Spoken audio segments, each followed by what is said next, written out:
We're pleased to have Monica Munoz Martinez, a recent winner, or recent recipient of the MacArthur Genius Grant.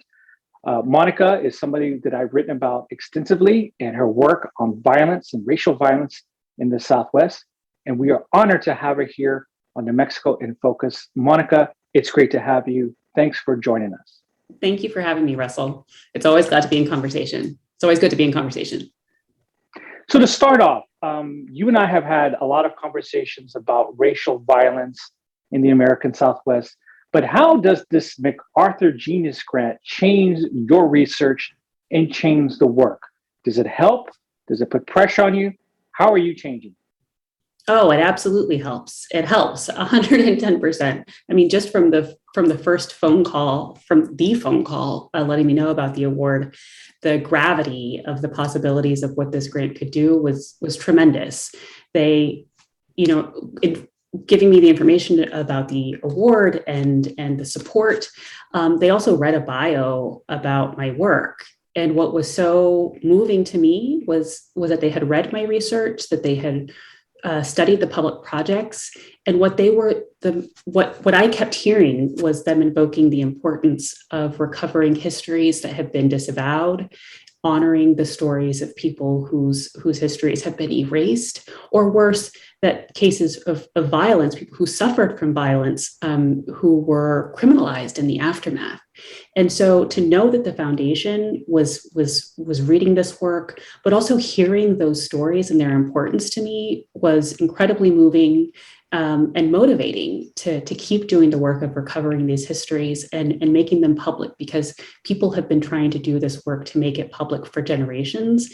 And to now know that they too have the support of the MacArthur is tremendous. Before we get deep into your work, let's talk about history and why that's important in 2021.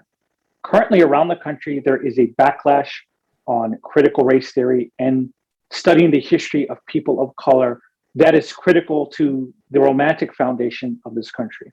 Why is history important today in 2021? And why should we be resilient in making sure that we have an accurate portrayal of the history of this country? Well, historians like to say you have to learn history so that you don't repeat it. You don't repeat the worst parts of history. And as a historian of race and a historian of racial violence in the United States, it's been deeply troubling to see so many mistakes repeated, especially when we think about the history of racial violence on the US-Mexico border, about the long history of anti-immigrant sentiment, of nativism, and anti-Mexican sentiment 100 years ago that led to racial violence, but it also led to racism and informing and shaping immigration laws that have impacted people for over a century. And so it's important to learn histories, especially in the early 20th century, when we think about a moment of laws being passed to intentionally restrict the rights of racial and ethnic minorities in the United States. The early 20th century, the Jim Crow era of the United States, helps to teach us about how power works actually and worked efficiently to restrict people's rights. We are living in another moment, unfortunately, where we see active efforts to restrict people's voting rights, to restrict reproductive rights, and also to restrict the rights of migrants and asylum seekers. And so this is an important moment for us to learn from history and to learn from people who called for social justice and organized to insist they had civil rights and that they should be respected, because those to me are the most inspiring stories that can help propel us forward to keep calling for a more inclusive democracy. Why is there such a negative reaction when you bring up the history of racial violence in the United States, and it includes Latinos? What's the resistance to that? Well, I think that it's an example that there hasn't been enough resources by universities, by libraries, by museums, invested in explaining to people how widespread racism and white supremacy is in the United States, and for there to be a public understanding of of the devastating effects for different racial and ethnic groups. And so the studying Texas for me and the Southwest is particularly important because it helps us to understand how the histories of conquest, of genocidal violence against Indigenous people, and of the history of slavery all intersect in a place like Texas. And so for me, it's important for people to remember that you can't understand the history of racist violence in Texas along racial lines. One of the examples that I give is a Texas Ranger, actually, who was the captain of the company that organized the Blood Mead Massacre. His name was James Monroe Fox. Before he was a Texas Ranger who was policing in West Texas, he was photographed as a Texas Ranger in South Texas. One of the most iconic photographs of anti-Mexican violence of Texas Rangers on horseback with ropes tied around dead Mexican bodies, identified in the photograph only derogatorily as Mexican bandits. But before he was in West Texas and then in South Texas, policing Mexicans with violence, committing these acts of brutality. He was a law enforcement agent in Austin, Texas. And one of the earliest records that we have of him in the historical archive is of him shooting a prisoner, an African-American prisoner in Austin in 1902. And so that's just one example that we are recovering in a recovery effort to record cases of racist violence in Texas that remind us that these histories are interconnected. 1919 is another important year where there's an investigation to the Texas Rangers into their abuse that is led by Jose T. Canales, who is a state representative from South Texas. And he brings a whole set of charges of Texas Rangers committing abuse, extralegal violence against Mexican Americans, but also against African Americans. And despite 2 weeks of extensive testimony and evidence being submitted, this congressional committee decided not to bring charges against individual Texas Rangers and also didn't condemn state leadership for calling for violent policing.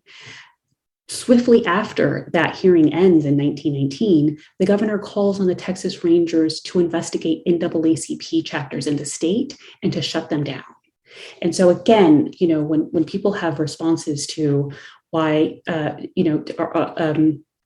are critical of efforts to recover histories of other racial and ethnic groups, I say, look, we are at a loss if we don't see how these are interconnected. And again, especially because so much of the anti-Mexican violence was state-sanctioned, was extralegal violence by police.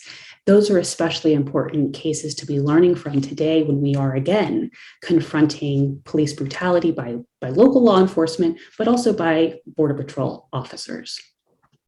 In our final 30 seconds there, we recently had the images of the Border Patrol on horseback herding Haitian immigrants. A lot of folks saw this and were reminded of slavery, the images of slavery. Yes, the Border Patrol did not use whips, they used reins for the herding. And there was a lot of debate about the slavery images, but not a lot of discussion about the anti-border violence that you were talking about. Why do we still not have that in our narrative today? I think it's because most people just don't know the history. We don't know also the history of policing on the border. And so, what the phenomenon of people looking at that photograph and being horrified tells us is that some people did see it and say, this should remind us of slave patrols. Other people saw it, said this should remind us of the Jim Crow South. For people from the Southwest, they immediately thought about the Texas Rangers on the Texas border. And so what all of that tells me is that we have a whole set of histories of racist violence in the United States that as a public, we have not confronted. But for people who remember those histories and who are troubled by them, these displays of police brutality today resurface all of those unresolved histories. And so we have a lot of work to do as a nation to confront our histories of racist violence, but to learn about all of them. And I think that it's historians' responsibility to bring these histories to light so that we do make those connections and we can find solutions. Monica Munoz, recipient of the MacArthur Genius Grants. Mucho felicidades, and we look forward to seeing where your work goes from here. Thank you for joining us. Thank you for having me.